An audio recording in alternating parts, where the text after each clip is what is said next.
natin, sariling Marcos Jr. ang nag-surrender. That is illegal, right? Illegal at kasuklam-suklam. Illegal. Yan. Nakasabi nyo na illegal. Tatay nyo, hindi na makalabas. Pinaggagawa nyo. Ano kayo ngayon? Pasimuno ka kasi. Imbis na kasama nyo na. Na-deny pa. Oh, kawawa ka naman. Susunod ka na, malapit ka na. Patawarin niyo po kami. Patawarin? Patuwadin ka. Patuwadin ka dun sa bilungguan. Kung talagang hindi namin mapatawad ang mga Marcos. Yeah. Patawarin niyo po kami. Ano mo itong mga bobong didiso? May payaya pa, oh. Yak kayo, yak. Kung talagang kahit saan sasabihin namin, bangat, niwi, butot, bakla, uwi, dugyot, Niwi, butod, bangas. dahil kayo po mga kidnapper. Ha? Ha? Kidnapper? Kasama abogado. Kasama salpotera. Walang ransom money.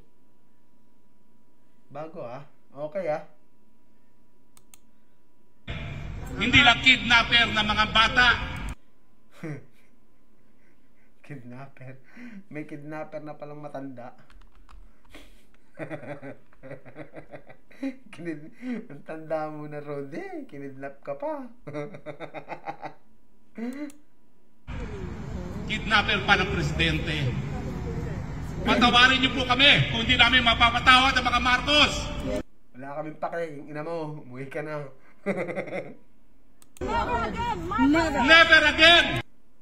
Ha? Sa inyo pagaling yan, Nakakahiya sa inyo.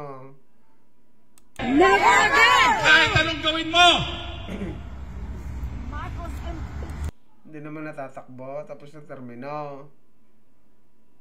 Sino yung po niya? Si Sarah. Bobo yun. Pass.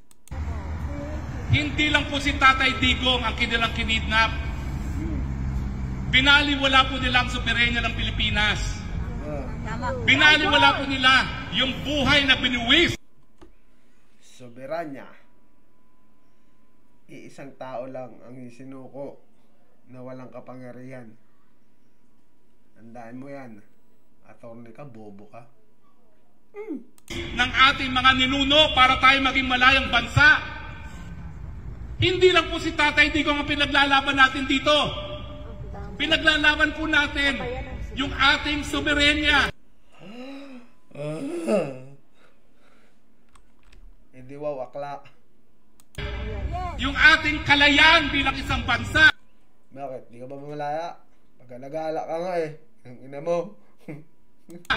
yes. Patawarin niyo po kami kung hindi kami mapagpatawad.